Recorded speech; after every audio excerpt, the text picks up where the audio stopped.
Well, hey. First thing, how's the mic working? Is this too loud, too little? Yeah, you don't want more. That means more sound. The thumb, but but no, it means good. Okay, good. Well, cool. I mean, the next thing is like, is this clicker working? All right. So you thought you were getting a talk tonight, but you are actually. You need to think of yourselves. This is not a talk. Like you are all like contestants on a game show. So, oh God, thank God it's working. All right. So, for example, like, what game show is this? Price is Right. Price is Right. Perfect. Exactly. What about this one? Great. And this one? Excellent. All right, we are set. Like this is what we need to do. Like, and it's just gonna fly by. We have a 44-year-old gentleman. He notes progressive shortness of breath. Don't even think about it. Just answer. And gets winded going upstairs. And physical exam, he appears to be a little tired. But when you examine him, his lungs, heart, and abdomen are normal, except for maybe his sclera a little pale. What tests might we want to do for our 44-year-old? Anemia. Yeah. So what kind of test is that? Blood test. Great, like a complete blood count. Perfect, great. So this is our patient's blood smear. And, you know, not even a lot of providers look at blood smears anymore, so we're going to give you another smear. What's different between our patient's blood smear and the normal? Anyone notice? The black things in the The side. shape are different. Shape difference. The black color in the blood cell. What I look for especially is this. Normally you want to see like a 1 to 1 to 1, or like it's 3 parts. Whereas this it's like almost 1 to 2 to 1. And as we see our numbers, we're going to see like a low hemoglobin or hematocrit. The cell size, or the mean cell volume, is small. Also, we check iron studies as well, and those happen to be low. So our patient has iron deficiency anemia. This is a slide of a more severe iron deficiency anemia. You can kind of see how these cells are much smaller and paler and so forth. In any event, so we've determined our guy has iron deficiency. What's the next most important thing to do? Increases iron. What sorry? Increases iron. Increases iron. Oh, you fell into the trap. I like it. Thank you. But it's good. It's good. There's no wrong. No, really, it's good. Who agrees? I should have said, who agrees with that? Increase the iron. So we want to raise the iron because the iron's low. That is not the next most important thing to do. A second guess out there? Another test. Well, we will do another test. What's that? Why? Exactly. And what would your guess be as to why? Like iron deficiency in the U.S. Like our food is so subsidized. You know how hard it is to be deficient in anything, except B12 if your immune system won't let you absorb. So when somebody's, maybe other than a young menstruating female, is as iron deficient, we want to find out, like you said, why. So what sort of things cause us to lose iron? Remember, this is a cancer talk. Internal bleeding. What's that? Internal bleeding. Internal bleeding, I heard colon cancer. I like it. So answer, make sure there's not a cancer in the GI tract. So we're going to do a colonoscopy. And then if this doesn't show anything, we're going to look above and look at the upper GI tract. So this is what the colon is supposed to look like. And this is what our patients, so what do we want to do now? You're the endoscopist. What do you want to do? You see that. You're going to do a biopsy. I like this. And our lesion shows. And this is meant to represent the normal colonic mucosa up here. But as we get down here, and I won't get too into the pathology, but you can see these nice cells which are meant to kind of absorb the water. All of a sudden look a lot different. The growth looks less regulated and so forth. And so basically our biopsy shows invasive adenocarcinoma. What is the next test we need to do in order to treat our patient? It's a little harder. What do you want to do? We know the patient has colon cancer. So You do a biopsy? we did a biopsy and we have colon cancer. See if it's anywhere else. See if it's anywhere else. How would you do that? CT scan. You probably CT scan. I heard a CT scan. Very good, very good. It's not. We do a CT scan. It shows no evidence of cancer elsewhere. And what is our next step? Let's get a little harder. So a patient is going to go to surgery, and we're going to take out the cancer. And now we're going to stage our cancer. So the staging system gets broken into 2 things. There's a T stage, an N stage, and an M stage. We don't want to worry about that because all these staging systems differ from malignancy to malignancy. Our patient stage happens to be T through N2, and then M0 just means we didn't find any metastases elsewhere. Like that was our CT scan, which was negative. So we have a stage 3B colon cancer. So what do we do next? Take it out. Oh, we took it out. I'm sorry, we took it out, and that's what happened. We found that there was a cancer, but also that it invaded some of the lymph nodes too. I guess that's the chemo type? Treatment. Is that when you go to chemo? Treatment. Okay, wait a minute. Treatment. I like this. Should we treat? What would our goals of treating be? We took out the cancer. It's all gone. Well, but we have a chance. The cancer has a chance of coming back, right? So maybe the question is, should we give therapy to decrease the chances of it coming back? And do we have enough information to know if that's a good idea yet? And now we're getting into the advanced class. No one here should have heard of what I'm about to tell you, what I'm about to get at next. So now at this point, like we're asking the question, should we, the oncologist, and really maybe the name of our game show should be like, so you want to be an oncologist or something like that. All of a sudden, like we have to ask ourselves, like, does the tumor, and we're going to call it repair DNA normally or repair, like flawed DNA repair. And let me show you why. We're going to look at these two curves for a second, and actually these are called Kaplan-Meier curves. And before we come back to this, you see this is the normal DNA and this is the flawed DNA. We're just going to break these types of curves. These curves are very important in oncology because it's sort of like, why do we do what we do in oncology? And hopefully there's a Kaplan-Meier curve behind kind of every major decision or every recommendation, at least a treatment recommendation for some new therapy that we'd be making. So in a Kaplan-Meier curve, you're looking at a percentage of patients. And usually, like here, we're looking at percent surviving, and we're looking at days that have elapsed. And we're looking like, here's two different groups of folks. And like, which color here is the good curve, the blue or the red? The red curve, right, because like we have a good y-axis. If you have a bad y-axis, then that would be reversed. So, hint, so good, we got that right. I was told ahead, like back in January, I said, well, what's the audience like? They said, like, they're a really smart group of people. So I prepared accordingly, just to be clear. So any event, so that's our normal DNA repair. And is there a difference between the curves? And so what we're looking at here, and this data is from about 20 years ago, what we're looking at here is a group that received chemotherapy, and we're looking over time, and a group that received just surgery without chemotherapy. And what we're asking is, are people alive, and are they alive without cancer? So the question is are these curves different, or are they the same? Different, correct. And then, like, you sort of get into these things called p-values. So usually we say if a p-value is less than point, it's, the computer kind of goes through and tells you what the p-value is. In this case, it's like our p-value is very small. Like, these are very obviously different curves. But this sort of number that's, in my opinion, a little arbitrary is 0.05 in terms of significant or non-significant. So in this case, like the benefit, if we give 6 months of therapy, our person basically has like about a 33% chance more of being alive than if we don't. And that's why we recommend, 6 months of usually, it's a couple drug regimen of chemotherapy. People would get, for 6 months, chemotherapy every 2 weeks. So, or that's what we'd recommend. But say that, and actually it's called mismatch repair deficient, but say the DNA repair is flawed. What happens then? And what about those curves? Are they the same or different? Very similar. Okay, I like that. And here, so again, we go through and we calculate the p-value, and we see that it's 0.98. So basically we're saying like these curves more or less are superimposed. Or if you repeated the same experiment again, you might, you're still not, it might change a little bit, that sort of thing. So in this case, is there a benefit to chemotherapy? No, more or less. Because we're saying these things are the same, basically.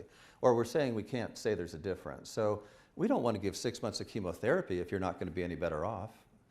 The interesting thing to note, though, is like when you have this genetic abnormality in the cancer, these patients, look at it, they all do a little bit better than these patients over here anyway. So just knowing the genetics of the tumor, like we know, like, hey, this one, like they're really like almost two different beasts, sort of. So anyway, we advise our patient to undergo 6 months of chemotherapy. And however, in this case, let's go back and say the CT scan, Ms. Harp, wanted initially showed the following. We start off with we find just one lesion, like 2 little lesions in the liver over here. How does that change things for us? And what is the stage, I should say? So it's metastasized to the liver now? It's in the liver. Yes, it's been in the liver, yes. So it's stage. Since the liver is the primary organ, it can spread elsewhere because It could be other places, but we only find we only find 2 spots in the liver. So what is our stage? 2. Still, Well, it was 3 before, so it's not less than 3. still the same, right? No, it's different. 4. You've only got, hang on, I heard a 4. don't, let's not go for 5. So yes, this is like stage 4 disease. What, stage 4, so can we cure stage 4 disease? And if it's stage 4, then what is the goal of therapy? Well, and actually I thought about this because Mr. Powers asked me, because he's always asking, like, talk about how care is different in Fairbanks and elsewhere. This may not be a very fair example. This was back in the early 2000s. So actually the patient came to us after being outside at a prominent place, we'll say, and they basically said, hey, the goal of therapy at this point should be to control the disease. The goal should not be curative.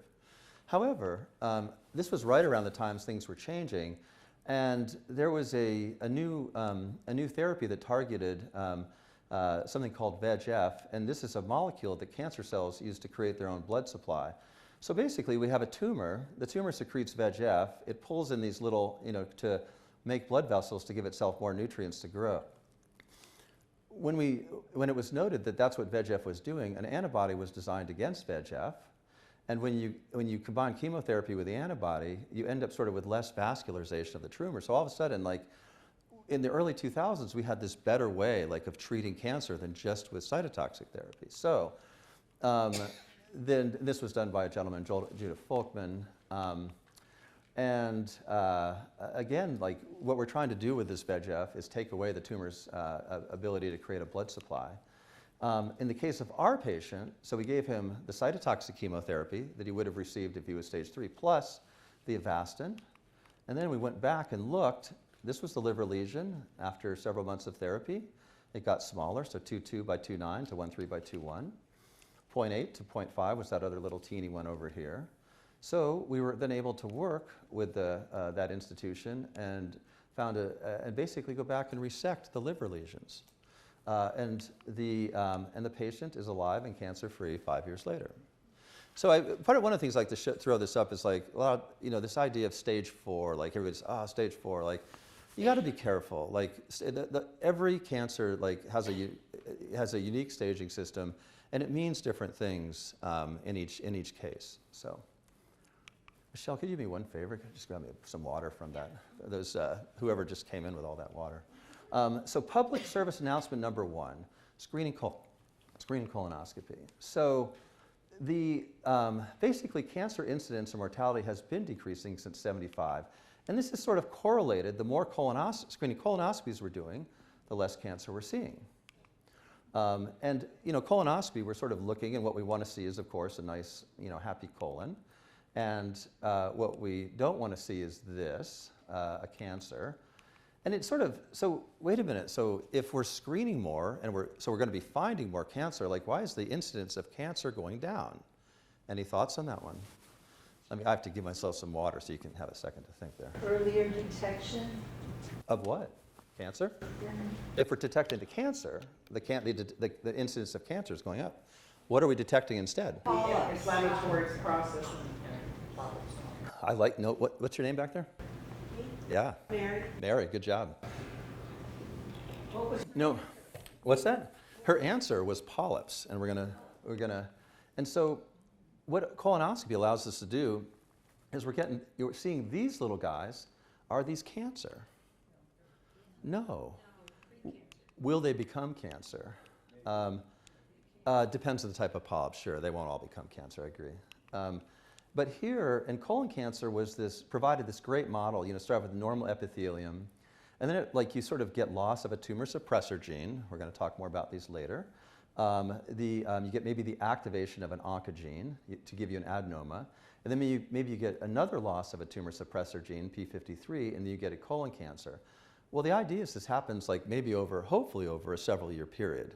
Are there examples where it happens faster? Absolutely. But that's a lot rare with colon cancer. And so the idea is we're screening and catching things here and before they get to here.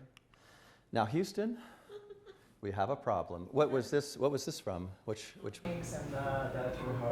mission? Which Apollo mission? Cool. Does anyone remember what happened? And I forget. Anyway, basically, they were supposed to land on the moon, but then something went really wrong, and it was interesting to go back and listen to the actual recording and how calm they were. Houston, it looks like we've had a problem. They actually say it twice, like two different people, and they're nice and calm. But now they have to shoot around the moon and come on home. In any event, so what's the problem? So we look at folks 65 and over. You guys are, and everything's dropping over the years. Okay, well that's good. That's not a problem. We look at 50 to 64. The incidence is going down. The mortality is dropping. That's good. But wait a minute. We get to 0 to 49. Look at this. Incidence is increasing, and mortality sort of dips, and then is starting to come up here again in the last couple of years. What is going on? And I don't know if anybody really knows what's going on, but it wasn't really appreciated about 10 years ago. Doesn't seem to be related to a family history. I mean, everybody's going to come up, diet, obesity, blah, blah, blah. I don't think the jury's completely out. However, in terms of screening, it used to be 50 that you want to screen at. All of a sudden, 45 is the new 50. Congratulations. You've managed to make it to the introduction of the talk. So this was my approach. Mike told me I had to give him a title back in January. I said, Mike, I don't know what I'm talking about until I start writing. He's like, no, we need to advertise. I said, okay, fine. Systematic approach. I sort of tried to do something, with the high schools. And we sort of done that here where we look at the origin of the tissue, the anatomic staging. What are the genes altered in cancer? Is there a genetic predisposition to cancer? Types of treatment, what are the goals of treatment, and so basically in our first example, we kind of touched on everything except this one, and I'm only going to touch on this for a second, but people prognostically, one of the biggest things is when somebody shows up without support, it's very hard to do all these things.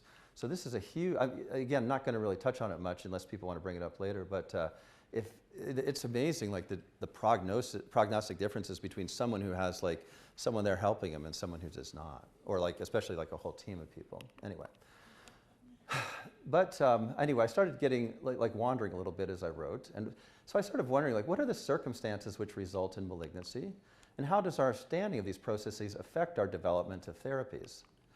So I sort of started thinking, maybe I should just morph this a little bit into cancer pathophysiology, and it's going to be in 4 parts. Good news, we've done 1 of 4.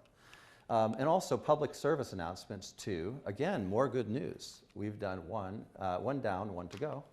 And then there's an optional section, and again, this is, Mike said, Andrew, people really want to know how cancer care is different in Fairbanks. Sorry, you're kind of like my fall guy here, Mike. So if you guys, and if more than half of you want to go for it, we'll add that one in. So I actually do have an examples of how cancer care is different in Fairbanks. It's probably not what you think. And then required is a final exam. So bad news.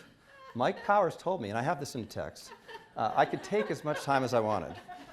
My only other thing, the only other thing I might want to do someday in life is maybe run for office and be a public figure. And so I need to learn to start blaming other people now. So I actually did go back and look at the text, and I'm being a little unfair, but it did say anyway. I won't tell them exactly what you said. Good news, there will be an intermission, a chance to go to the bathroom. Anyway, without further ado, what is cancer?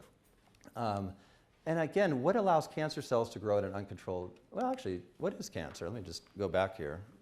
Anyone want to throw anything out? What? Abnormal cells growing uncontrollably? Abnormal cells growing uncontrollably, I like that. Mary, right? Did I mess that up? About just normal cells growing uncontrollably. Normal cells growing uncontrollably, okay.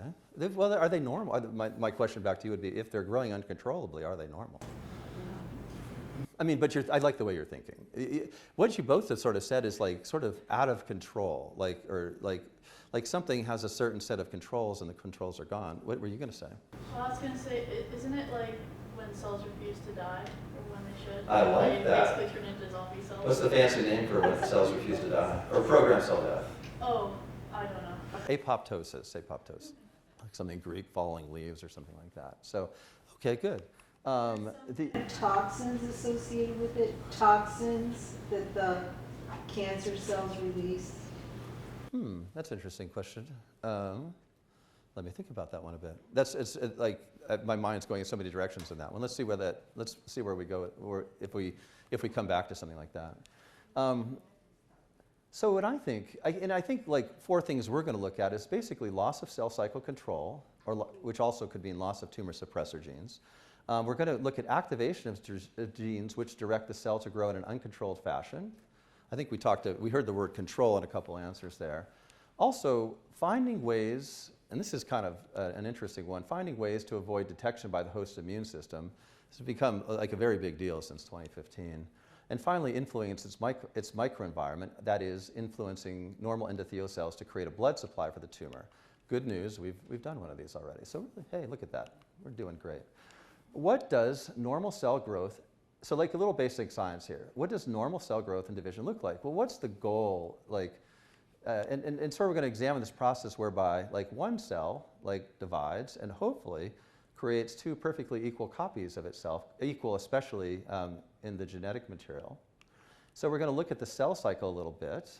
Now, before we do, you guys are all like UAF people, so you should know the answer to the next question. Who is this? Oh, Kathy. Very good. What did Dr. Butler Hopkins do? Oh, yes. She was a violinist. She was a violinist. Yeah. So, so Dr. Butler Hopkins, and so I actually got to take, lessons from Dr. Hopkins until April 1st, 2011, and but she always would say, and I was like the worst, but she'd always say, courage, and it was very encouraging about like, yes, you can do it. Anybody can do this. Well, I was horrible. No, of course I couldn't do it. But in any event, so as we look at these diagrams, like I'm going to say, like, what does Dr. Hopkins say? And she says, courage. All right. So, my little M. There's a little M up here. M goes to G1, which goes to S, which goes to G2. Well, you're like, well, hey, what's this G0 over here? So this is just the cell cycle. G0 sort of is meant to delineate cells that aren't in the cell cycle. Like cells in our heart, they're not growing, they're sort of there. They're just doing their thing amazingly for as long as they do without, usually complaining too much. The same thing with neural tissue and so forth. So not all cells are like in the cell cycle. Some could go into G0 and go back, but let's not worry too much about G0. So here, the whole point of this is every chromosome must be copied before cell division can occur. And so this is what happens in this area. Like if we start here, we go through G1 to S. And let's see, sorry, getting a little lost. Okay, so we're going down here, and the cell is basically creating all the machinery it needs so that the chromosomes can duplicate themselves perfectly. But what happens if there's some damage to the DNA in G1? What if there were damage here that was then duplicated in S phase? What would that be like? Well, you probably didn't have this. Does anyone know who this is? What's that? Pillsbury Doughboy. What's that? What movie was it? Ghostbusters, yes. This is the Stay Puft Marshmallow Man. I think the movie was 1984. So great job. And anyway, this was sort of like, I think Bill Murray's talked about human sacrifice, dogs and cats living together, mass hysteria. I think was really just trying to say we don't want any DNA damage here. We want a nice calm cycle. If we get genomic instability, that can give rise to malignancy. So if there are mistakes here, how can we stop these genetic mistakes here from going into S phase when they would then get duplicated? And the answer is, never fear, a cell cycle checkpoint, RB, is here. So between G1 and S phase, there's this little thing. If there's damage, like there's a little protein here, RB, to recognize that damage and kind of either put a hold on things, or just, it doesn't let things continue until the damage is either repaired or the cell is told to do something else. And again, so here's our protein. We're calling it RB.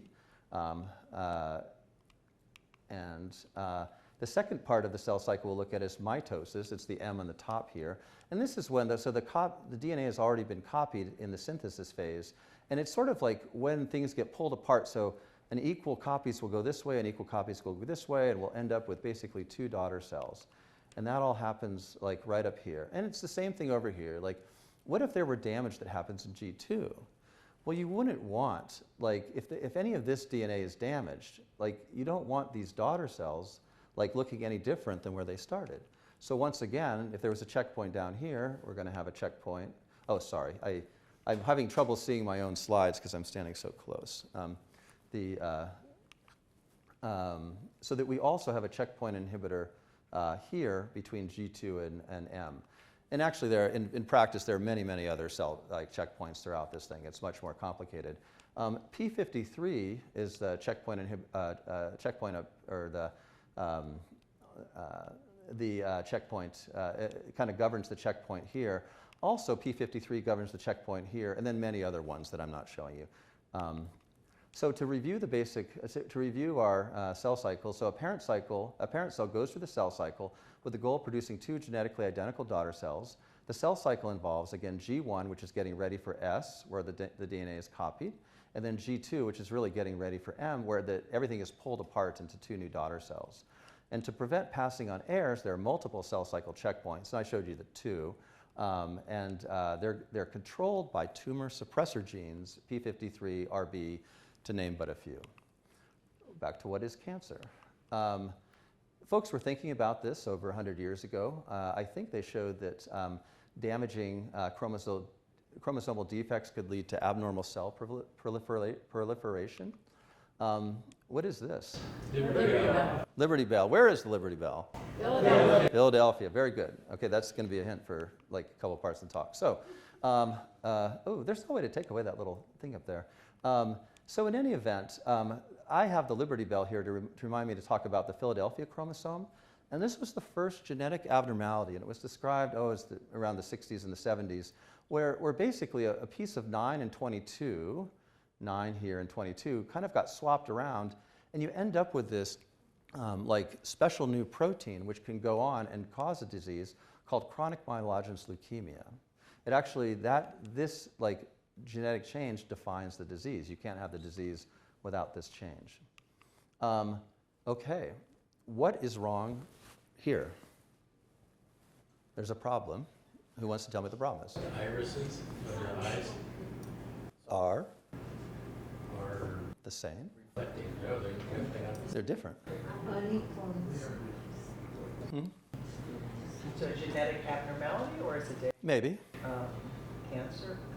Yes, cancer. Maybe a genetic abnormality. That's a good idea. Which one's abnormal, this one or this one? The red one. The red one is normal. So this is called leukocoria, just means like white eye. And this is a disease called retinoblastoma. And there's families of kids who get this disease. And then there's also people who get it who don't have a family history as well. And this next one, this is the most difficult slide, in my opinion, of the talk to understand. But I thought it was so cool, I'm going to throw it in. So back in the late 60s, a physician named A.G. Knudsen was looking at this. And he had these cases where he had family members, and he would sort of look at what the development of these these families would get tumors on both sides. And then he had folks that didn't have a family history, and they'd sort of get tumors, but on one side only.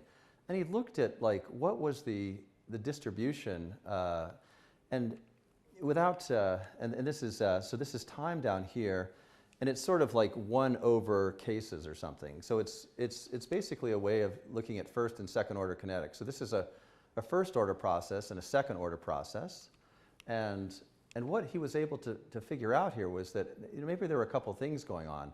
In one of these curves, it shows, and you can guess which one, and one of these curves represents where we're starting from, like, somebody already has a problem. You had mentioned a genetic defect.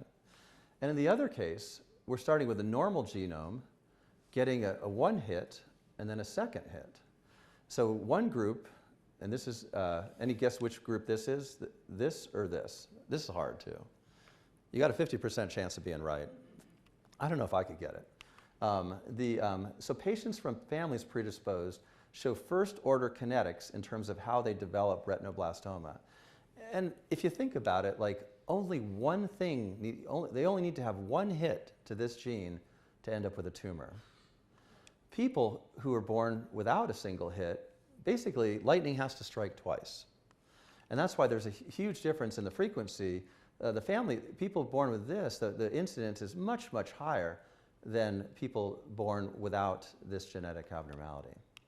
And so, but anyway, he was able to figure this all out just from like looking at these, at when they got the thing, which just blows my mind. Anyway, I figured at the university I figured like we'd be like full of like physics and math professors. I've been terrified I've been so scared for like 5 months to this talk, just imagining all like the former professors who were just gonna excoriate me. And I'm hoping there's no English professors out there because there's a lot of bad grammar here too. So anyway, we have a gene and gene product, i.e. a protein, whose loss results in the development of retinoblastoma. What might we call the gene? What do we want to name this gene? Hint, you've kind of seen it. How about RB for retinoblastoma? Now, I bet nobody knows what movie this is. And I really should have taken this slide out. I'm like, why did I leave this slide in? I guess I left it in because I think my parents are watching. And actually, my dad and I watched this movie, the one on TV, like not the one in the theaters. I saw that one too, but not with my dad. But anyway, my dad was watching this movie. He's like, "Wow, this is really great psychology," and the movie was Fast Times at Ridgemont High, and this is a young Sean Penn recognizing someone, and so I sort of had that in there, like, "Hey, I recognize this." And I was thinking about that with we've seen RB before. I also wanted to say how since I'm sort of blaming people for things, if there's anything that's like a little wacky that you don't like in this talk, it is totally like my parents' fault, like for just, making me watch Fast Times at Ridgemont High instead of like read Chaucer or something. So in any event, again, where does RB act and what is its function? Anybody remember? That would be for the S. Excellent. Between the G1 and the S. Very good.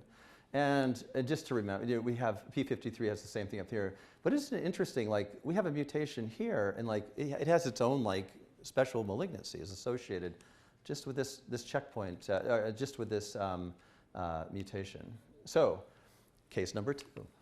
Using cytotoxic chemotherapy to take advantage of altered tumor suppressor genes in a cancer. That's pretty nuts. Anyway, a 30-year-old woman develops a lump in her neck. No difficulty breathing or chest pain. The remainder of her history is unremarkable, as is her physical exam, with the exception of the finding below. Can everybody see the lump kind of below the ear? Okay, good. What is our next step? X-ray? What's that? X-ray? X-ray. I would say ultrasound. What's that? Well, yeah, I mean, you definitely could do an X-ray. The reality is, like, when we get these things, we actually do, like, everything all at once. So, yes, we would get X-rays. We do all these things. No. Biopsy. Who says biopsy? Let's go for advanced class. What kind of biopsy? Fine needle. Okay. What? Well, I'd send it to some pathology after we went ahead and have a professional go ahead and extract the potential. Yep. So what we'd want to do is, I mean, the more tissue, the better. It's really, especially up here, you're worried about lymphoma, and you really want to have just somebody take out the whole lymph node. You can do core samples with kind of wider needles. It's okay, but FNA would probably not be diagnostic. And our biopsy shows, so we have 2 populations of cells. Look at all these little guys here, the dark ones, and then look at those. That one, it's actually, I think there's just one here. What's the cancer here? The dark blue stuff, or where? It's the big ones. Yeah. It's actually this one. It's like these sort of owl eyes. And this is like diagnostic of Hodgkin's disease or Hodgkin's lymphoma. And the disease was first described by Thomas Hodgkin in the 30s. It was just a series of patients with painful lymphadenopathy. The actual cancer cell was described by, across the pond, Carl Sternberg in Austria, and in the US, and Dorothy Reed, and they kind of reached their conclusions similarly at the same time, or in 1900. And so here it's called the Reed-Sternberg cell, and across the pond it's called the Sternberg-Reed cell. Out of curiosity, what was Dr. Reed allowed to do 20 years after she discovered this? What? Vote. Very good. And yeah, it was like, it always blew me away that like this kind of like hardcore work was being done, like just incredible. Yeah, she would have been a real pioneer. Not a lot of women in medicine at the time, obviously. So Hodgkin's disease, it was first treated with nitrogen mustard in the 40s. Some cured with radiation in the 50s. In the 60s, we saw kind of our first cures with this combination of chemotherapy, and ABVD, these 4 drugs, have been the standard of care since the 1970s. And the other thing, well, I was going to say, what do we want to do next? The answer was staging. In our case, this would make her stage 1. Now, again, what did we want to get to stage her?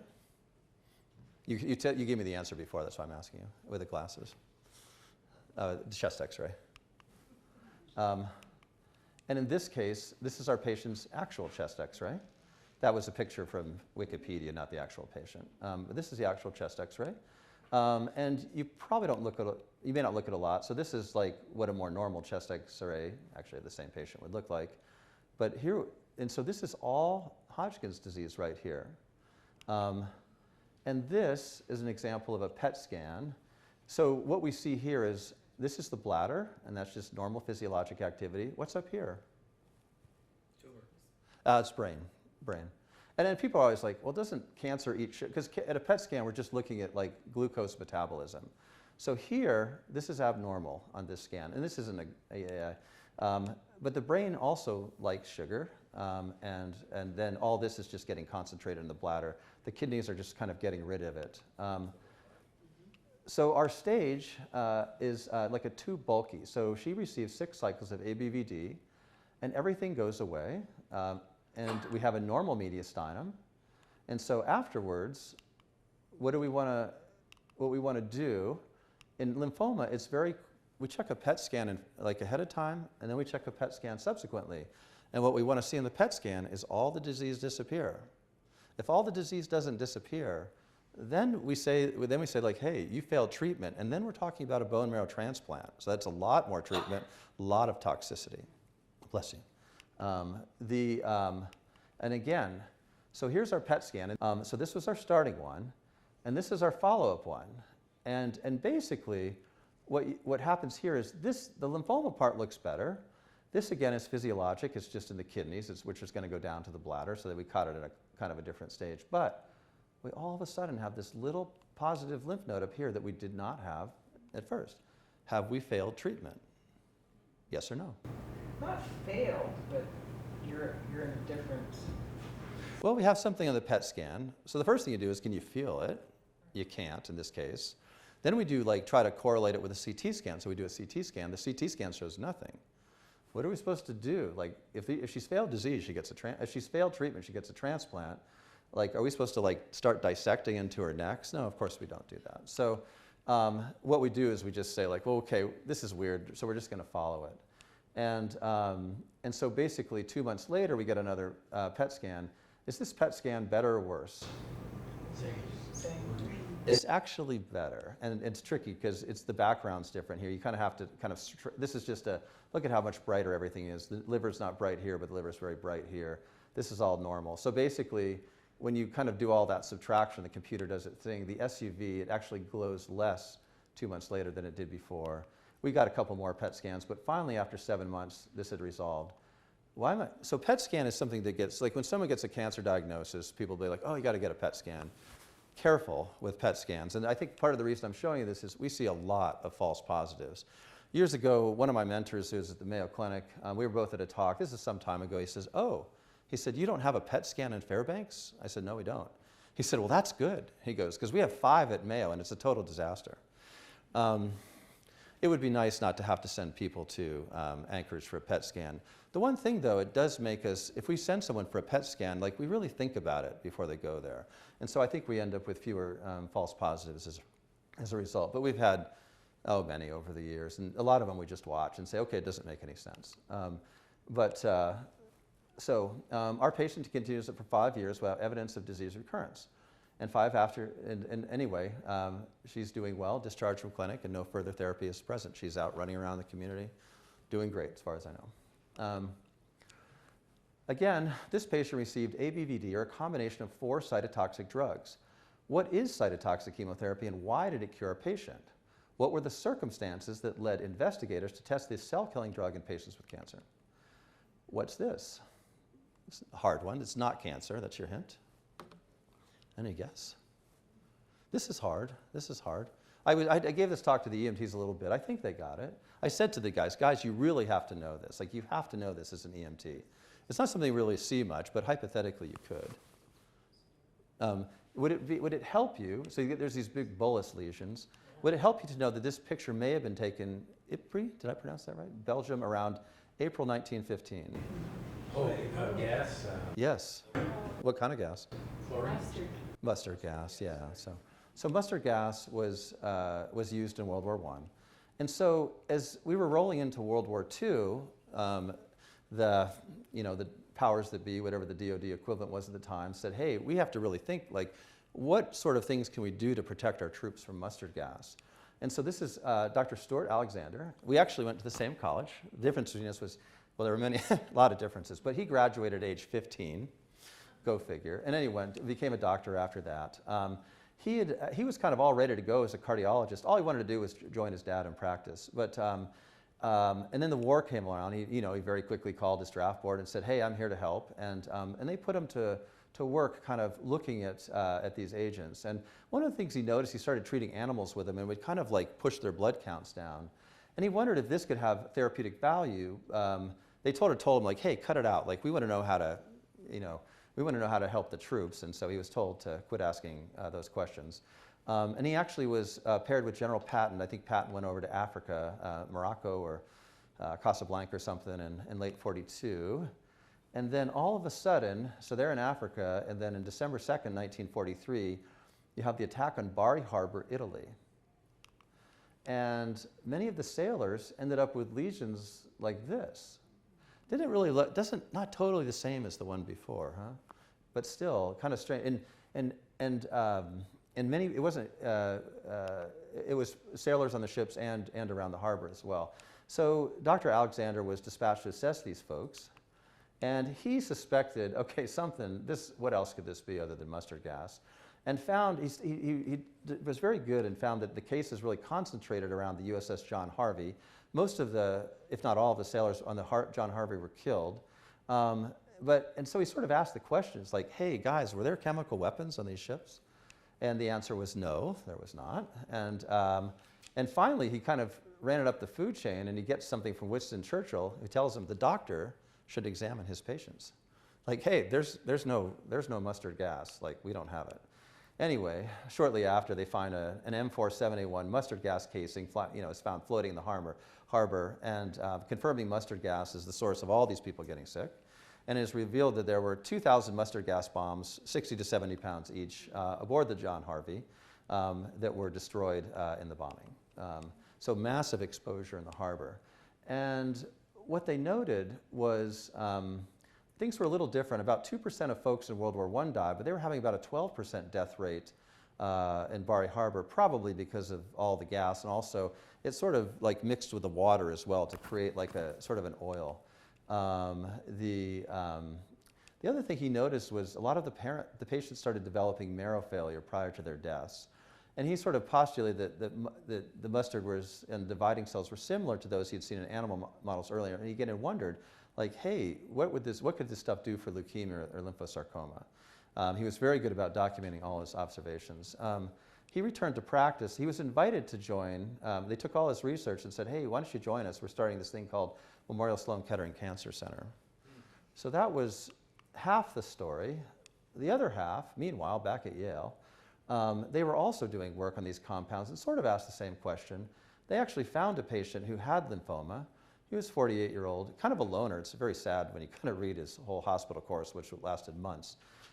It's like, why didn't you let the guy like go out to a restaurant or something? But it was the 40s. Anyway, his cancer started in 1940. It was controlled with radiation for a couple of years, but it was progressing. He was admitted in 42 with large neck masses, couldn't move his head, couldn't eat.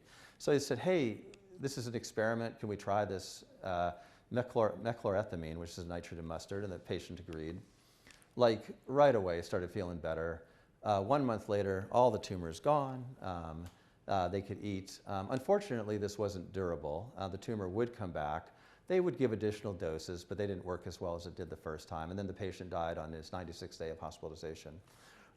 Because the research was related to chemical weapons, regarded as classified, like they couldn't share anything at the time.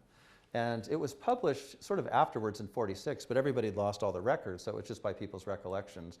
And it was more recently that somebody actually went back, dug through all the stuff, a million patients with an initial JD, and actually figured out, was able to go back and find everything. And so that was probably sort of the birth, if you will, of chemotherapy. So how does it work? Like, why does it kill cancer cells more effectively than non-cancer cells? And so a non-cancer cell has like intact checkpoints and is able to repair DNA damage. Because what these agents do is they basically, a lot of the things the cytotoxics have in common is they all damage DNA. So the DNA gets damaged, but these points like repair it. Well, we sort of, like one of the things that malignancy has is it's lost a lot of these DNA repair mechanisms, these checkpoints. And so the cells, the cancer cells, like when you cause all this DNA damage, they just keep cycling, and they sort of cycle themselves into something that just doesn't work, and so then die. Here you see, you kind of give chemotherapy. These are, the black line are the normal cells up here, and these are meant to be the cancer cells, and all the cells die. But then the normal cells grow back before the next cycle. The cancer cells start to grow a little bit, but then they're killed again. But the normal cells are sort of killed here. So hopefully these are the normal cells, getting knocked down but coming back, knocked down but come back. You kind of see that with bone marrow when people get chemotherapy. Whereas here, hopefully the cancer cells are knocked down, bounce back a little, knocked down. They're getting knocked down more. Again, because they don't have these, they lack a lot of these checkpoints. P53, RB, and many others. 3A and 3B, examples of cancer driven by an oncogene. Question, is it better to cure or control cancer? Whichever is possible. What? Whichever is possible. Whichever is possible. Come on, you're equivocating. That's not fair. It's got to be one or the other. What's it? Sure. Who's going to take the bet? A cure, okay. A cure. What's that? Whatever else with quality of life.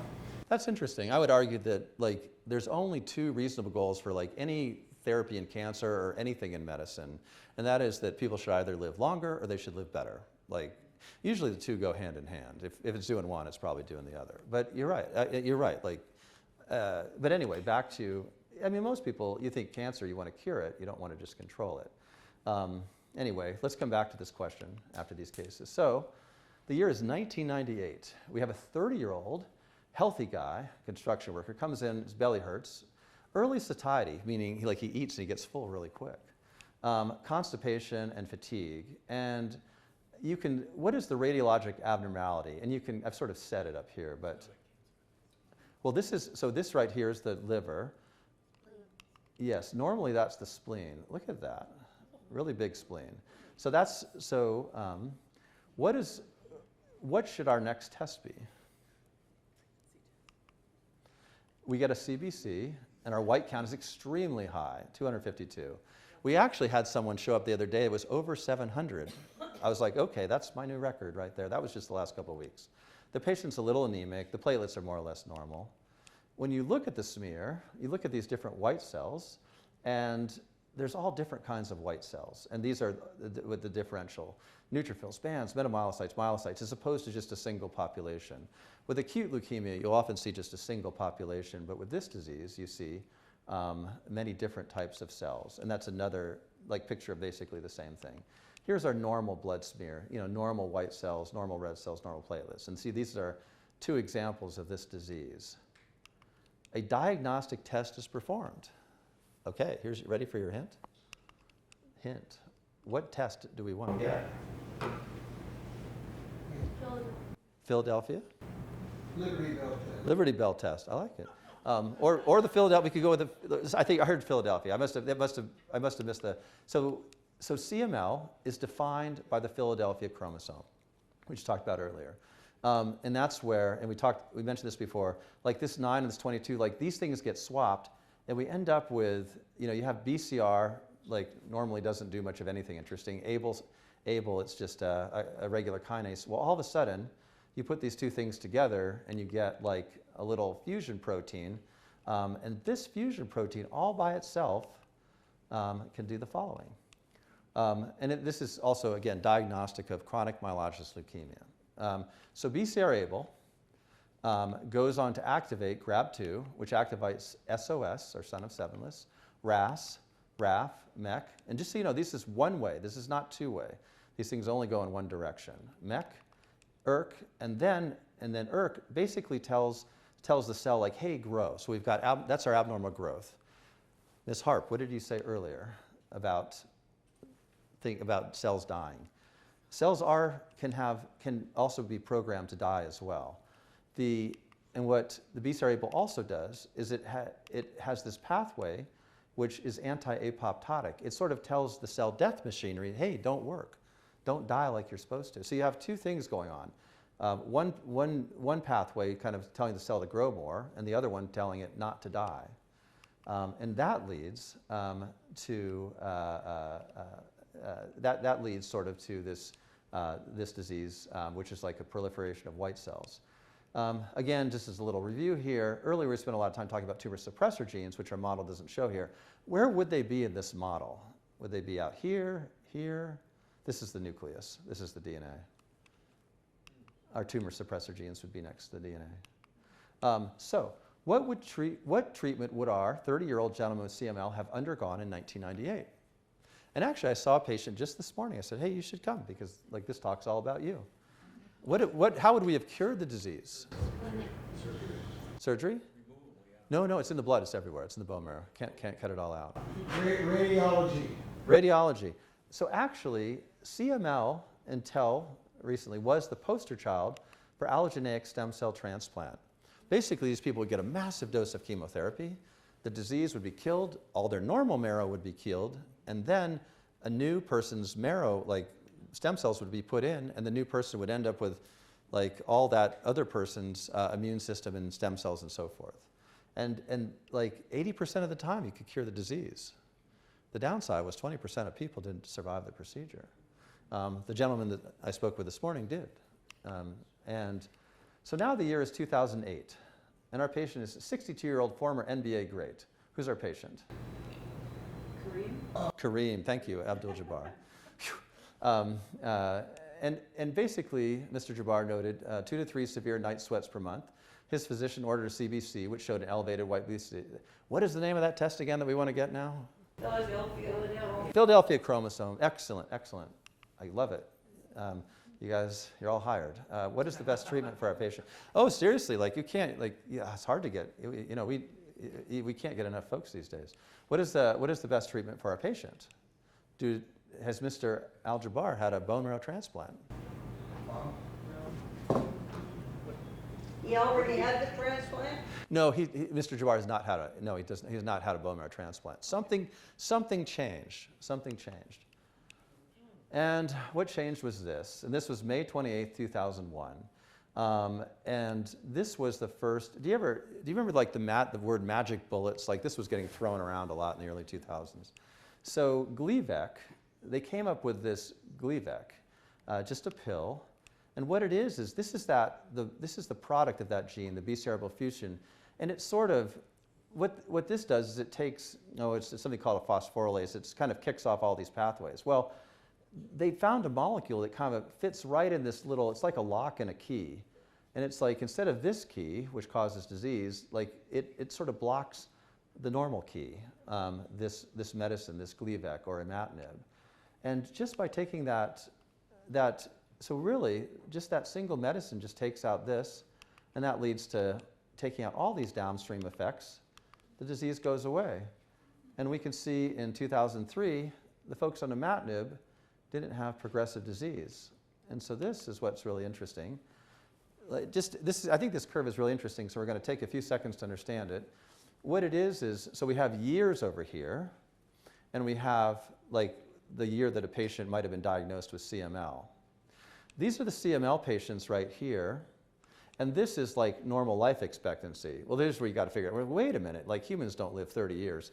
You know, let's say the average patient was 50, okay? So it's sort of 50. If you're 50 here, your life expectancy would be expected to be, in the year 1970, like 78. Or in 80, your life expectancy is expected to be 80 if you don't have CML. But if you do have CML, like basically you're expected, in 1980, you would have lived another 3 years. Whereas normally you would have been expected to live another 30. Well, we get to 1990, and again, transplants really starting to catch hold between 90 and 2000. And look how a person with CML, like their life expectancy across the board gets closer to their age-matched controls, but it's still very different. Now, 2000, Gleevec comes out, and the development of all these other oral ones, again, it doesn't things don't catch on right away. Not everybody's switching, going away from transplant immediately. But look what happens after the year 2010. The life expectancy of a person with CML, if they take Gleevec, not that different than if they don't have CML. So these pills don't cure the disease, they just control the disease, kind of like the HIV medicines. You don't cure HIV with those medicines, but you can shut it down. Same thing with CML. Like in 99% of the time, occasionally like the medicines don't work, and we have had one transplant, and we have one transplant patient in the practice where they failed, and she's doing okay. But the life expectancy now is approaching age-matched control. So it's almost like, would you rather get CML or diabetes? I'm not sure. Diabetes is a hard disease to have. Diabetes isn't as scary because it's not cancer, but it might be worse than CML these days. I don't know. I don't want either myself. But so anyway, we're curing far, far less CML, but yet, look, like people are living the same. And that was the reason for my question earlier. Like everybody think, well, we want to cure cancer. Like my patient this morning, he was cured with a bone marrow transplant. But that was like a rough 5 or 10 years afterwards. These medicines aren't perfect. Like the HIV medications, they have side effects. You'd rather not be taking them, but still. So what kind of gene is BCR-ABL? Is it a tumor suppressor gene? Yes or no? Is a yes or no? BCR-ABL is an example of an oncogene. And so an oncogene is a gene that like just one copy, if it's there, can like go on and cause malignancy. Here's an example of a patient with metastatic melanoma. Can everybody see this okay? Not like a fun looking picture, right? What test do you want to order? That's kind of an unfair question. So we're going to get next generation sequencing. This is getting back to looking at the tumor genetics. And in this case, it shows a BRAF mutation, something we haven't talked about yet. So, but we saw we saw it a little bit. RAF and BRAF are the same thing. It was part of this pathway here. Well, here, now we have a mutation down here. Remember, did these pathways go one way or both ways? One way. Only one way. So it can only go this way. It doesn't go this way. So we have an abnormal RAF here. So it's like, that's abnormal. So take the rest away. So to understand this, we're only worried about what happens, like we're only worried about the downstream signaling. Let's rearrange this in a way that's a little easier to read. So BRAF signals MEK, signals ERK, transcribes the gene for cell growth, and we get cancer. Now the year is 2011, and there is a new medicine, vemurafenib, just like that Gleevec, which inhibits BRAF. Do you offer it to your patient in the context of a clinical trial? Yes or no? Yes. Yeah, sure, why not? Well, I shouldn't say why not, it's not that simple. But they do start vemurafenib here. And so now we take out, here's our RAF. So our vemurafenib takes out RAF, which takes out MEK, which takes out ERK, which stops this abnormal transcription at the level of the genome, and there's our patient now. Doesn't look as old, looks a lot younger, huh? So wow, just by inhibiting this, we get this. So we have here another oncogene, like BCR-ABL. We've taken it out, and look what we get. Well, that's exciting. Unfortunately, so what do we do now? Well, obviously we keep it going. 8 weeks pass. Anyone guess what happens? What? Come back. It comes back, correct. That's exactly what happens. And so what's our next test? Basically the same test we got here. We're going to look at, again, we're kind of like scientists, so we're going to look at the genome of the tumor again. And what test we order? We order the next generation sequencing. And what it shows us now is that, yeah, we have the BRAF mutation that we were inhibiting, but now we have MEK that's inhibited. So it's like that sneaky tumor, like it figured out how to change MEK. It sort of, it was almost like it was mutating the whole time, like another thing we won't mention tonight. And it changed. And it made, basically, because everything's downstream, now the signal could come back. Let's see. In 2023, BRAF inhibitors in melanoma, we do use them. But you're like, well, wait a minute, you only get 8 weeks. Well, now we have MEK inhibitors as well, so we actually use them together.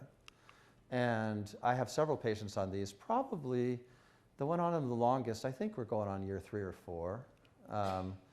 But I should say, we've seen 2 examples of these magic bullets, you know, the vemurafenib, MEK inhibitors, and also the CML. There's lots and lots of oncogenes, and there's lots and lots of examples of these small molecules. Unfortunately, most of them are more like this one. And actually, even someone this morning, same thing. They were on a single medication, worked for a couple of years.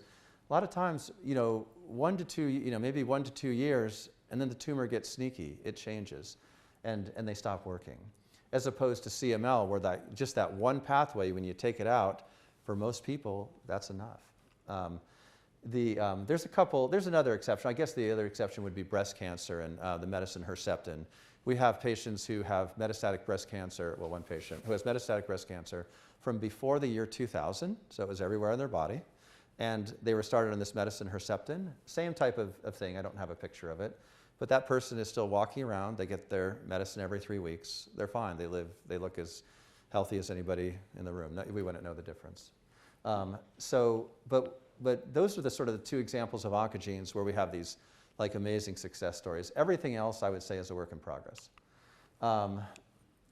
And again, I think we talked a little bit about the durability of the response. So public service announcement number 2. We're going to switch gears here for a second. Which cancers are the result of sexually transmitted, asexually transmitted disease? Kaposi sarcoma. What? Kaposi sarcoma. Kaposi sarcoma. It is, you're right. I mean, Kaposi's is driven by a virus for sure. Is it HHV8 that does Kaposi's? I don't think it's sexually transmitted though. I'm not a Kaposi's expert. I don't think it's sexually transmitted. I like it though. That's good though. How do you know? HIV, which was associated with, is oftentimes sexually transmitted for sure. Any guess? Cervical cancer. Cervical, excellent, excellent. Give me 2 others. There's actually a few more than 2, but we'll just go with the bigger ones here. Uterine cancer? Not uterine, interestingly. Good thought, though. Good thought. So we have cervical. Yeah. Head and neck cancer, actually, is about half of the head and neck cancers you see are driven by the same virus that causes that. And I think, so cervical, we got that. Head and neck. Oh, one more. It's actually anal cell. Yep. And then there's a few other, like vaginal, which you just never see. Penile, like maybe 1 case in 20 years or something. But we see cervical and head and neck not uncommonly, and we see anal's also not a rare cancer. What is the STD driving these? I gave you the answer. Sorry.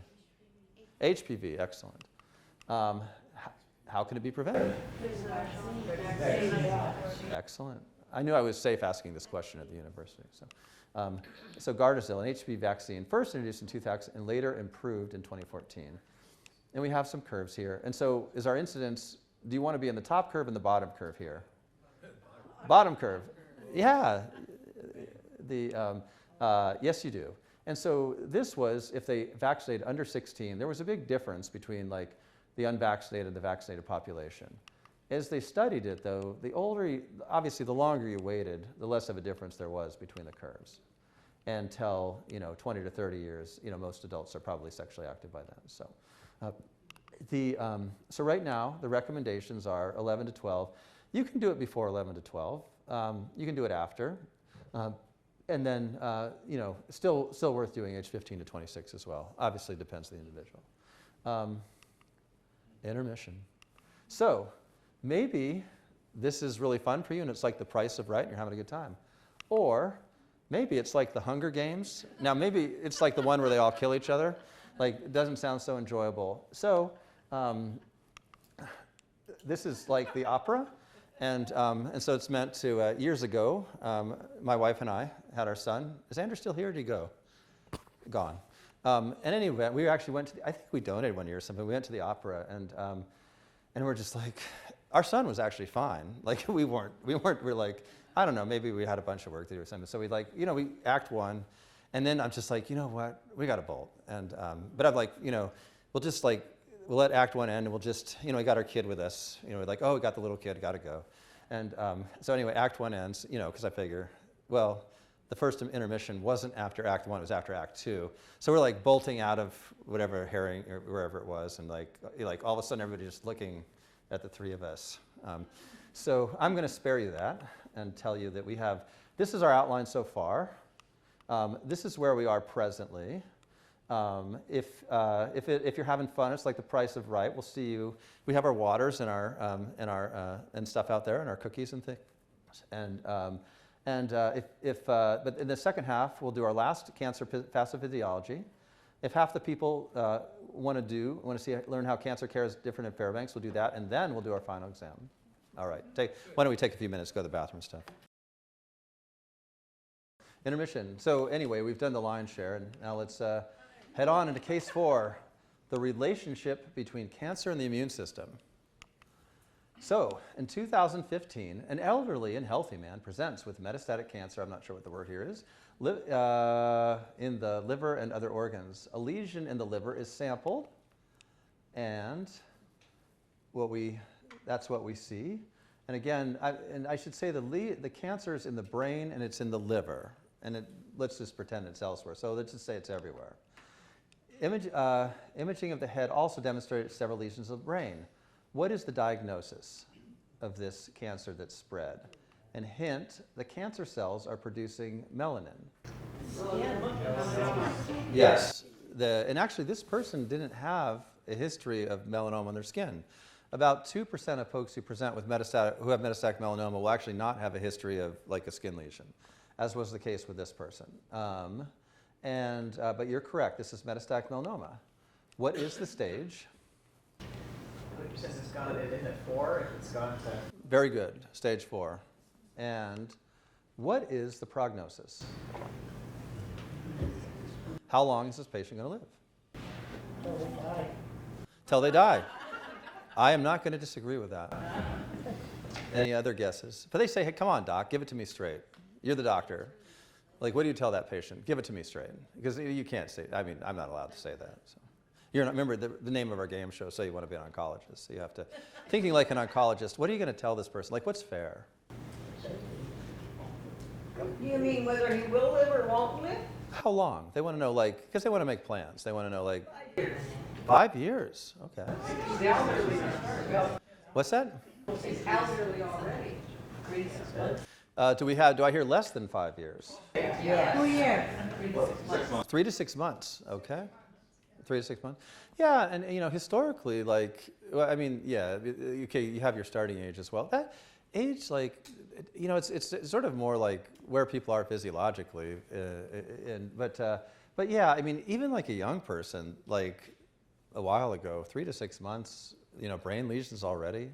That might be very realistic. Again, we've kind of gone through these things, and so now we're number 4. So we know all about the cell cycle, tumor suppressor genes, oncogenic pathways, as well as how a tumor can manage its microenvironment. So last but not least, we're going to look at the immunity cycle. And we have this, kind of a scary looking diagram. But when we're scared, what do? We think of Dr. Butler Hopkins, and she tells us we have to have courage. That's what she always told me. I don't know, I was awful. Like, I'd get up, I started taking beta blockers like it didn't help at all. Didn't help at all. So in any event, so with the immunity cycle, a tumor or an infection like results in a lot of dead stuff. And you have all these little particles of DNA. And these particles of DNA can get called antigens. And these antigens, these little particles of all the fragmented DNA, whether it's an infection or a tumor or anything that died in the body, it's not supposed to be there, gets picked up by something called the antigen-presenting cell. It gets taken to the lymph node. Hang on, I got my arrows here.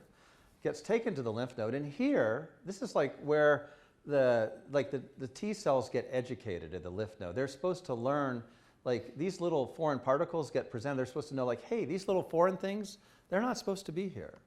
And same thing like when you get vaccinated, you get all this dead DNA floating around. And it gets carried off, and the T cells get educated here. The T cells, the educated T cells, now go back into the blood, kind of go to different parts of the body, and then recognize the cancer cells. Here we have a T cell recognizing that this cancer cell has this little piece here, and then hopefully, what we hope is we get killing of the cancer cells in step 7. And what we're going to examine are steps 3 and 7. Because these are 2 areas where we have new therapies. So first, taking a closer look at step 3, also kind of scary, but courage. Here, we have the antigen-presenting cell down here, and we have the T cell that we want to educate. This is that little foreign piece of DNA. It's saying, hey, this isn't supposed to be here. Like, look at this, learn it, so you can go kill it later. And you have another interaction here between a molecule called B7 and CD28. This is called stimulatory. And if these interactions, this kind of encourages sort of this positive, it encourages the education of the T cell. And so we call it co-stimulatory. But what if there's too much T cell activation? Because people are always like, well, I want my immune system to be strong. Like, do you? What could be the result of an overactive, like what might an overactive immune system look like? Start to attack things that are really should not be attacked. Yeah, places, any organ system can be attacked. And I mean, obviously you get autoimmune disease like, rheumatoid arthritis comes to mind, lupus comes to mind, lots of other autoimmune diseases. So our immune system needs checks and balances, basically. And in this case, like we have this molecule CTLA4. Now sometimes, like the B7 can bind to the CTLA4 instead of the CT28. So normally binds here, instead it binds over here. Well, this actually kind of tones things down. And so we say this represents a checkpoint in the immune cycle. It's sort of a chance for the body to say, whoa, like let's not like go crazy and create these populations of T cells which cause a big mess.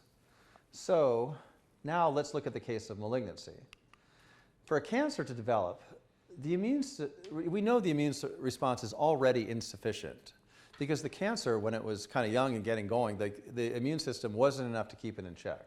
So by definition, it's already beat the immune system. But how could we make the immune system response more robust? And what would happen if we had a medicine which blocked this possibility?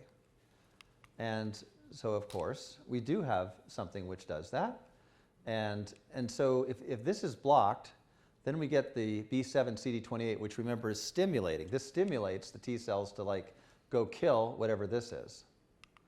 And in, I guess it's been over 10 years now, CTLA4 inhibition was shown to improve survival in patients with metastatic melanoma. And this came out from the work of a James Allison. I think he's been at the MD Anderson Cancer Center for a bit. And so we've had ipilimumab for a while. Ipilimumab was kind of a scary drug. It still is a scary drug in terms of, I've seen it work, but also seen it cause some really scary toxicities, including life-threatening ones. Basically, like, what are the side effects? It really, like, imagine the immune system attacking any organ too much. Could be the lungs, could be the liver, could be the skin, the list goes on. Usually we can attenuate those responses. But if it's attacking the pancreas, for example, like the pancreas might be dead before, like it can cause diabetes before that'll be irreversible because all the pancreatic cells will be dead. So now let's look at this other step, the part where the T cell recognizes a cancer cell. And here, same thing, that changed the color, but it's the same little abnormal piece of DNA. And the T cell recognizes it, and it's programmed to sort of kill the tumor cell. But again, our immune system has these checks and balances because we don't want the T cells attacking too much. So normal cells, in a normal cell, the T cells will kind of excrete interferon, which can cause a normal cell to upregulate something called PD-L1. Well, when PD-L1 is on the surface of a cell, it can bind to PD-1, which again kind of turns off the whole process. So remember, cancer cells are sneaky. Remember what it did we had BRAF and MEK? Like, it changed the MEK. Well, cancer cells, like, they can sort of, they just keep trying until something works. Imagine what happens if the cancer cell, like, makes a bunch of PD-L1. Like, if the cancer cell's doing that, then it's binding to the PD-1, it's turning off the T cell that wants to attack it. And indeed, many tumors have found a way to kind of cheat the immune system by expressing this molecule PD-L1. Remember, cancer cells, we started off, they're abnormal cells that use all these proteins to their advantage. So the cancer cell's done that. And it's tricked the T cell into not attacking. Well, what are we going to do? How are we going to trick it back into attacking? Any guess? This is hard. So let's say you were a medical investigator. How would you neutralize or trick the T cell? What would we target? Remember, we can make antibodies that target virtually any protein. Might we target right here? You could target either molecule, the PD-1 or the PD-L1, and targeting of either. And basically in 2014, we got our first molecule, Keytruda, which is an antibody targeting PD-1, receives an FDA approval for metastatic melanoma, and it blocks that interaction. And all of a sudden, this thing that was turning off the T cell before, the T cell is no longer turned off. And in some cases, these T cells now just can go to town on the malignancy. And this work was done by Professor Hanjo at University of Kyoto. And today we have many antibodies that target both of these molecules. Targeting either side works fine. And both of them actually split the 2018 Nobel Prize for Cancer. Any guesses to how much money they each got? I think they had to split $1 million something, which was slightly less than $1 million US.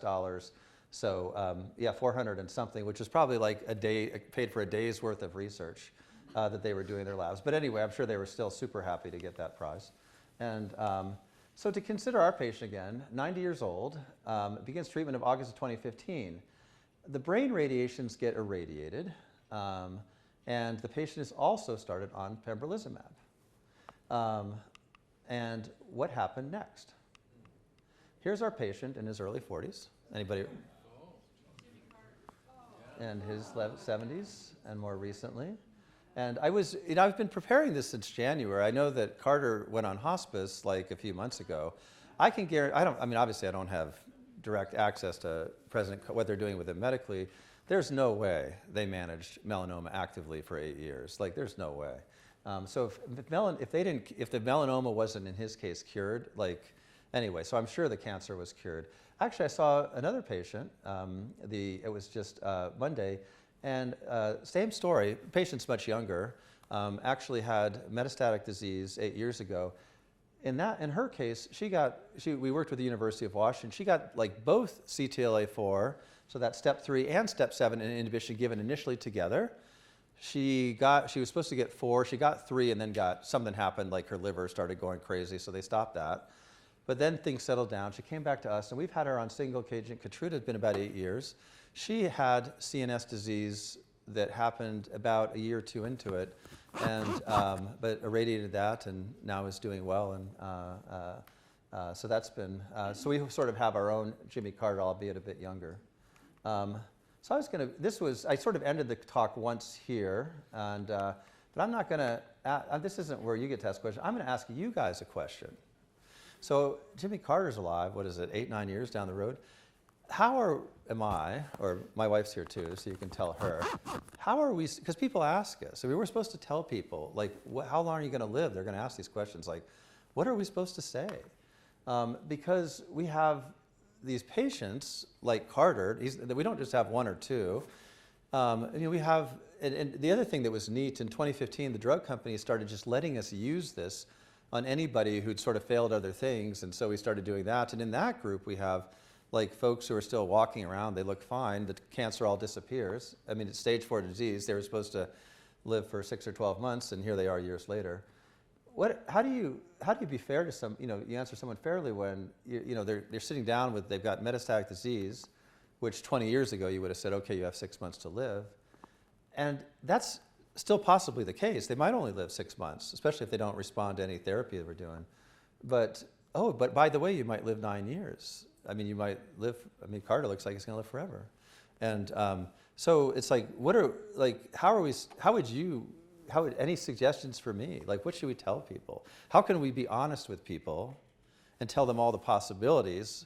Because here's the other thing. When most people, people are very scared, and you tend to, if someone says, oh, there's a 1 in a million chance we can cure this, like, that 1 in a million becomes 100%. It's like, oftentimes. I mean, some people can really, like, break it into multiple pieces, but a lot of times psychologically, if you say good and bad things, it's most common for kind of the good thing to get latched onto. So anyway, I'm still, I'm struggling with this question a lot these days. I just wondered what you guys think. Any thoughts? Oh, a hand. Well, when Jimmy Carter was about 52 years old, his mother went to India as a Peace Corps volunteer. Uh-huh. And perhaps some things that she learned and passed on to him in terms of attitude and ways of looking at the world had an effect on him. He has a very positive outlook, for sure. I can remember, hey, just if it's yellow, let it metal. If it's brown, frustrate. I mean, like wearing a sweater on TV. I was pretty young when Carter was president, but no, I remember very positive things, and yeah. So. Yes. To answer that. So, Yeah. Dr. Mike Carroll. Yes. Our relationship just naturally was a little tense at times. Oh, well, I'm sure you're the only one. He was the most wonderful guy in the world. Yes. What did he advise you when you asked that question as he mentored you? What do you think, Jacqueline? I don't remember I don't remember a whole lot of, when we first got here, so I remember, the quote I remember from Dr. Carroll was, "You're a nihilist. I'm going to make you a pessimist, or I'm going to make you a chemotherapy optimist." And it was 2004 when we first got here, and so we worked with Dr. Carroll for 7 years before he passed. And so Dr. Carroll was like, Dr. Carroll, and there were other older oncologists in his, there were other folks, they were just these sort of chemotherapy geniuses. And yeah, we came from University of Washington, but it was really funny how, Dr. Carroll was actually trained with a lot of the same folks. He could have had that same career easily, but he just wanted to be in Alaska, kind of independent, doing his own thing. And I think both of us were blown away by how, even before these types of therapies were available, especially breast cancer, women living for 5, 8, 12 years.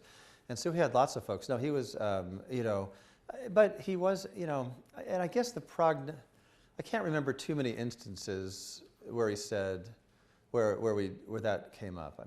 It's a good question. He was just very honest. Now, how he delivered that, I don't know, but he was always straightforward and honest. Well, and that was the thing. We didn't really see patients together, so I actually didn't see him. I would sort of hear him on the other side of the door sometime. I could always tell when he's coming out of the room, I'd hear this, and then his voice would raise, and then the door would open predictably 20 seconds later.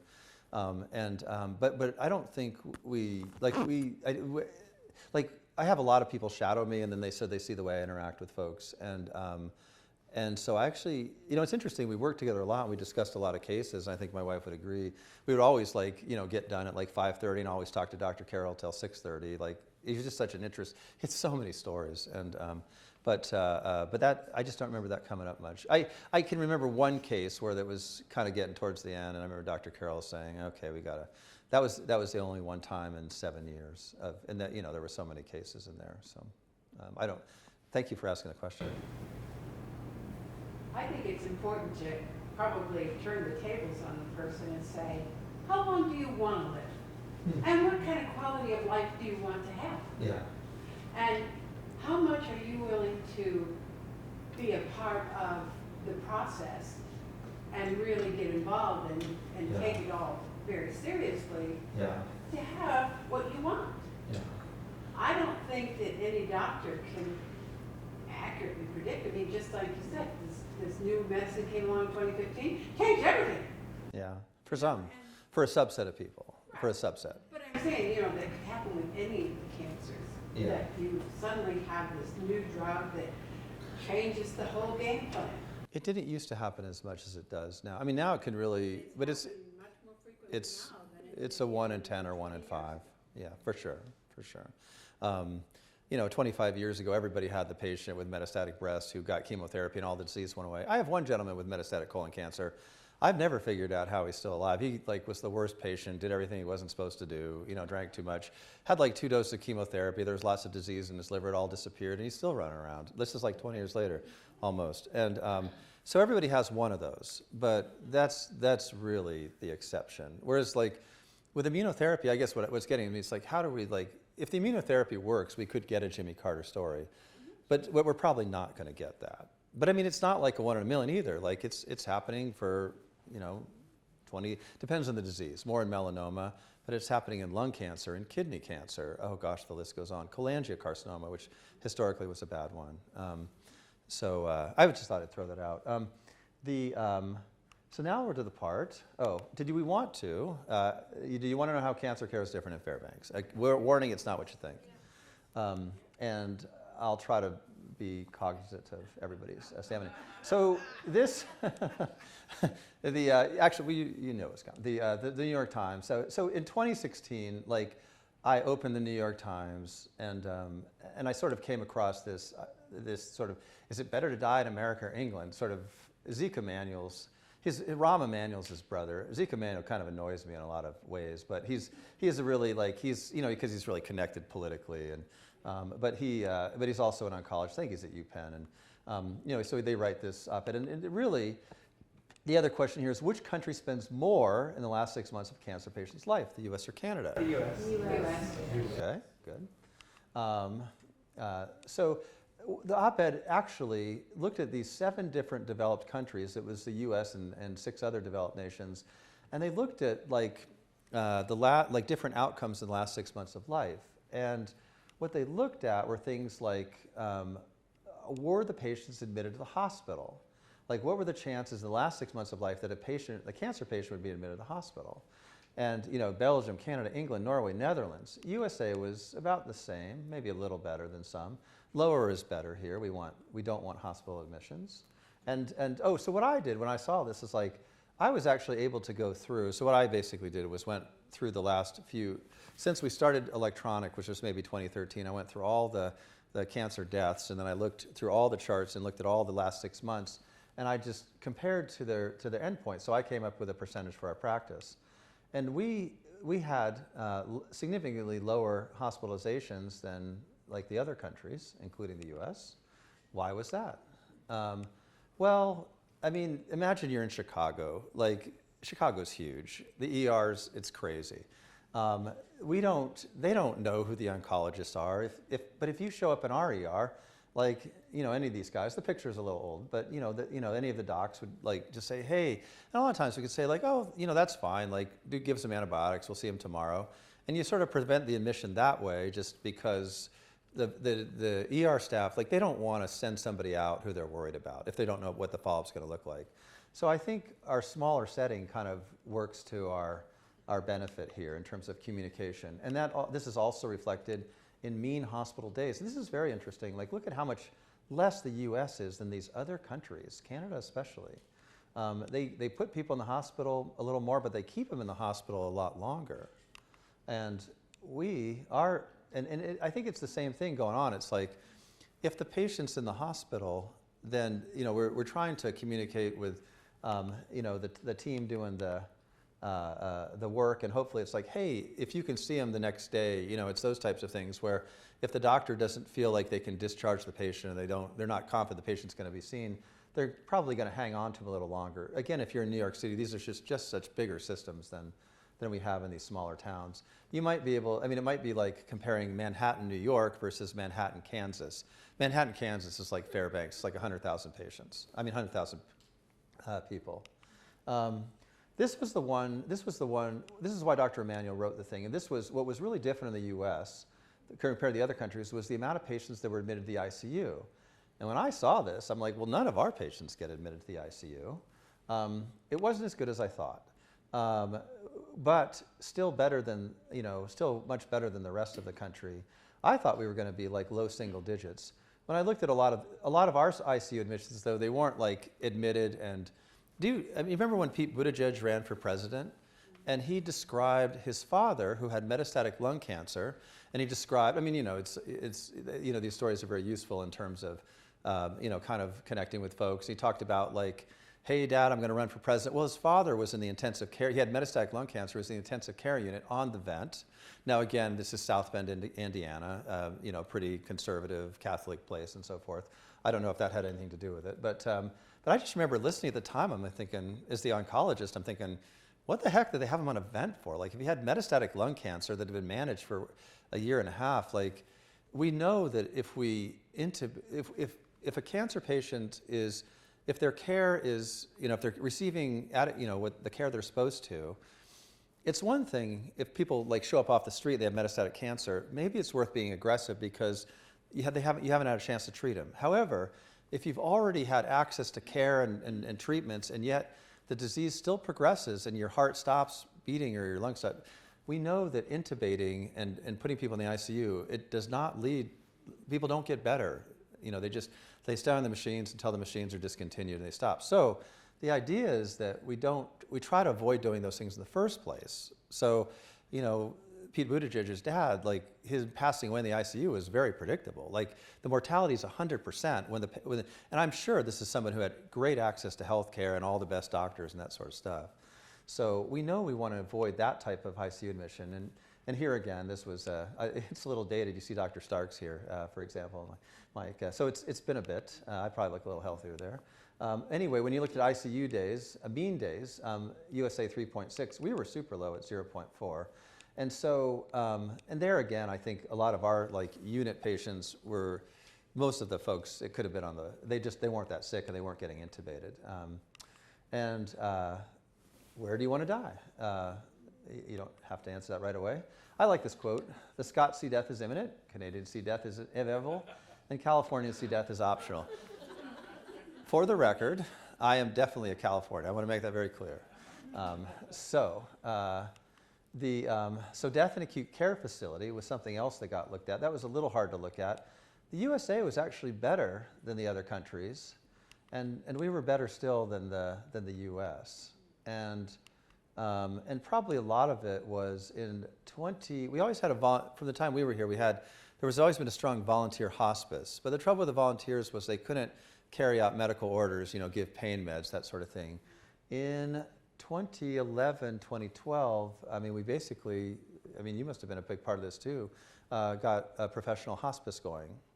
And it really, really made all the difference in terms of being able, it used to be prior to that, for people who wanted to die at home, it's like you had to have 3 friends who were nurses. I'm serious, like, because we used to do house calls and stuff, and it just got too overwhelming for most folks. But unless they had a bunch of friends who were in the medical field. But subsequent to this, you know, having the nurses be able to go into the home it makes it possible for people to stay in the home. And I think, you know, on hospice at home, I think this was home, not off of hospice. Acute care facility, that would be the hospital. Long-term care, that would be Denali, and that's going to be necessary in some case. And then a couple percentage of ours died out of state and so forth.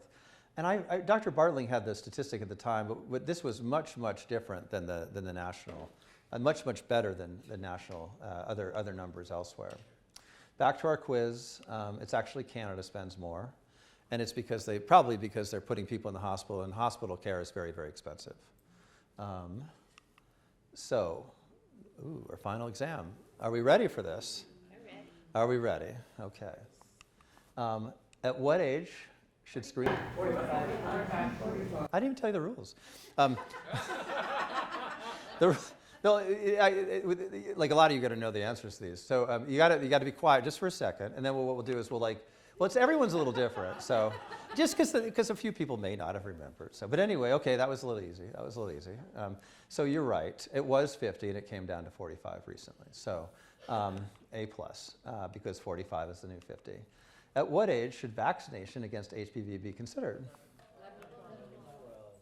Dang. In this one, I don't think it was quite like it shouldn't be only 11 to 12. It can be done earlier. It can be done later and later still, but you do 3 doses. So very good. This was our curve, A.G. Knudsen. And A.G. Knudsen used these data to develop. Just think about it for a second, because some of you know this. Okay. Now go for it. Who wants to go? Is it 2? The two. 2. 2 hit. Okay. Any other things up there look correct? So it is the 2-hit hypothesis. When I was looking it up, it's also called the Knudsen hypothesis as well. So I didn't mention that in the talk. So very good. You guys are doing great. And actually, this is, in case I didn't describe it before, here we have a normal cell. And again, you have the rare event. You get a single hit. But a single hit of a tumor suppressor gene, remember, in almost all cases, we have 2 chromosomes. So we always have like a duplicate. So even though this one doesn't work, this one works. And if one works, like that's enough. Like you're not going to get a cancer if one of the things is intact, for a tumor suppressor gene at least. However, when both are mutated, that's when cancer can arise. Here again, in the hereditary, we start with a hit. I wish they'd done the diagram a little differently. So we start with 1. We started with 1 already, and then we just need 1 rare event as opposed to 2. And so that's why in the families, they're 100,000 times more likely to develop this cancer-causing mutation. Like I said, again, the general population, there's 7 billion people in the world, so there's going to be a few kids with retinoblastoma who start out normal, but a lot of the kids with RB will start out with 1 hit and then get the second. Okay, the goal of the cell cycle is, question number 4, doing good. Number 1. 1, I hear 1. Any other takers? What? I said 2. 2. Yeah, I would go with 1 and 2 on this one. To generate 2, we want 2 equivalent daughter cells, and we want like a stable gene. That's what we're hoping for with the cell cycle. If DNA damage occurs during the first growth phase and is duplicated in the synthesis phase, then what is a potential result? You can say something before I put the net. Anybody want to say something? Now's your chance. You can jump out. We're all those 45s. Like, come on, you were 40. What? Cancer? Okay. The way I worded it, potential result, cancer. I mean, I wouldn't say that DNA damage always leads to cancer, but the way the question's worded, correct, cancer is definitely an answer. So I put genomic stability. Probably not. I mean, by definition, we've sort of lost our genomic stability. Cancer, possible. Instability, probably also correct. And of course, number 4, the Stay Puft Marshmallow Man. How could you forget? So, which is just meant to like delineate chaos and, you know, the cell going crazy in a way that is bad. So, number 6. Anybody recognize this? I mean, it's right here. So, what's that? Are they 1 and 2, right? What's that? So BRCA1 and BRCA2. So she has BRCA1. So going back to this little picture here, this is, how far? I didn't know I was going to have to, sorry. Oh, here we go. So in this case, the gene is not RB, the gene is BRCA. There's 2 copies. So the people who inherit 1 gene are 1 rare event away from this. Not that it can't happen to people. I mean, you could get a double hit in BRCA as well. It just becomes much, much, much less likely. But Ashkenazi Jews, but not just Ashkenazi Jews, and others who inherited 1 copy can have the second copy and have a very good chance of developing breast cancer or ovarian cancer as a result. Jacqueline, 90% breast, 50% ovarian, about? What do you tell people? It's a little bit less than that, but BRCA1 is a little bit more than BRCA2, and BRCA1 is, and it increases with age, so, but you're probably hitting up to about 60 to 80% with BRCA1 and 40 to 60 with BRCA2. Okay. With age, so. But still, but we're all sort of experts at oncogene and tumor suppression genes, so which one is BRCA? Tumor suppressor? Anyone want to argue that? Okay, good. See how this is amazing. What molecule wards against the Stay Puft Marshmallow Man and is widely known as the guardian of the genome? So put another way, what molecule protects against genomic stability? Oh, but is also known as the guardian of the genomes. This is a little harder. Okay. So does RB ward against genomic instability? Yes. Okay. What about BRAF? We did see this molecule. This was the one with the melanoma case, remember? No, it doesn't. That wasn't. That's an example of an oncogene. Yep. And so, and the difference with oncogenes is you only need one abnormal copy of the gene. You don't need two, just one to cause the problems. What about BRCA? Actually, this is also, it's like RB and P53. There are many, many, many of these molecules. But only one can be guardian of the genome.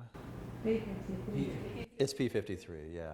It's just, I mean, RB is really important. RB's mutated a lot, but nothing's, like P53 is mutated more than anything in malignancy. So, so it was a little curve on that one, since it wasn't exactly in the talk. So the 922 translocation gives rise to Philadelphia chromosome, which leads to the production of VSA, but which causes granulocytes, white blood cells, to grow in an uncontrolled fashion in CML. So it's the Philadelphia chromosome is a tumor suppressor gene. What's that? Oncogene. Wow. A tumor can recruit and develop its own blood supply by generating BRAF, VEGF. Dang, you guys are paying attention. I'm impressed. That is correct. Also called vascular endothelial growth factor. Also called vascular permeability growth factor. So it actually can help with swelling as well. And all right, like we're taking off the gloves though. No more kids' gloves for this last one. Number 10, and this is like a multi-step one. What is the problem that this gentleman is experiencing? Retinoblastoma. No, he's a little old. I've never seen a case of retinoblastoma, and probably because I don't do pediatric malignancy, and I don't know how common it is, even if you do pediatric malignancy, and I really don't ever want to see a case, quite honestly. I assume they have to enucleate. So, any guess? Now it's not a very fair question because you don't really. But what if I told you a few days before he looked like this? This is normal appearance right here. Now he looks like this. What's the trouble? His face is swollen. Face is swelling? Good. I like it. Let's stop there. Face is swelling. Why is his face swelling? What test for this gentleman with a swollen face should we obtain next? You said it earlier. You answered an early question with that. You have the sweater. It's gray. Remember, it was one of your first answers. You said, I think you said it. X-ray. Blood test? X-ray. Who said X-ray? Oh, yeah. White shirt? X-ray? X-ray. And very good. And so we get an X-ray. On that. And we see this. And this isn't supposed to be here. So can't remember so what test should we obtain next? We have this big mass. What do we want to do with this mass? I think this is actually a real patient, like within the last year. The picture was not. That was from Wikipedia. So, but the chest X-rays of our patient. A biopsy? A biopsy. Who said? You said biopsy? Excellent. So, good. Let's biopsy it, and we get and answer biopsy the mass, and we see what is small cell lung cancer. It's associated with cigarette smoking. Frequency decreased in the U.S., characterized by chromogranulase, synaptophytes, and blah, blah, blah. Not sure I have all that in there. That doesn't matter. So number 10, using not a diagram you're about to see next. This is the last slide. Last slide. So it's not just, I'm not giving you an easy, I'm not letting you end an easy one. You got too confident in the first 9 there. Using the diagram on the next slide, propose the best treatment for our patient, choosing between the following category of therapies: anti-angiogenic therapy, conventional cytotoxic therapy, therapy targeting a specific oncogenic pathway, and finally, immunotherapy. Okay, you ready? What's that? This is it. Last slide. So, what is all this anyway? Everything horizontal is a gene we're checking for. Everything vertical is vertical is an individual patient. So this is a group of individual patients with small cell lung cancer, and these are genetic abnormalities. White is no abnormality. A color indicates an abnormality. I don't understand this diagram completely myself, just so you understand. But knowing everything you guys know now, and looking at all this stuff here, what do we choose? Again, our choices are anti-angiogenic therapy, conventional cytotoxic therapy, therapy targeting a specific oncogenic pathway, immunotherapy. Just look at that for a few minutes. Or, I mean, for a few, not. Take everybody, what's that? Three. What was three? Targeted therapy. Targeted. Oh, wait a minute. What was that? I would say probably not targeted because. Stop. We'll come back to you. Hold up, youngin. So, targeted. What do you want to target? We can target BRAF, like we know about BRAF, right? But let's look. Would BRAF help for all these patients? Would BRAF help for this patient here? Yeah, no. Maybe. It might not be the same BRAF mutation that we saw in the melanoma. But let's just pretend it is. So let's say it would help. But again, when we like the face is swelling now, like we have to fix this person or they're not going to be able to breathe. Like this in this testing, genetic testing usually takes 3 or 4 weeks to come back. So we have to pick a treatment for our patient, not knowing that maybe he was the one person in this group that had a BRAF mutation. Now you might say, well, are there other targets here as well? Well, we didn't talk about most of these things. Is there anything here we did talk about that's mutated a lot? What 2 genes are mutated a lot there? RB1 is on the top there. Wow, RB and P50, it was TP, but we'll say P53 kind of gets the same thing. Look at all those mutations in those. What are they?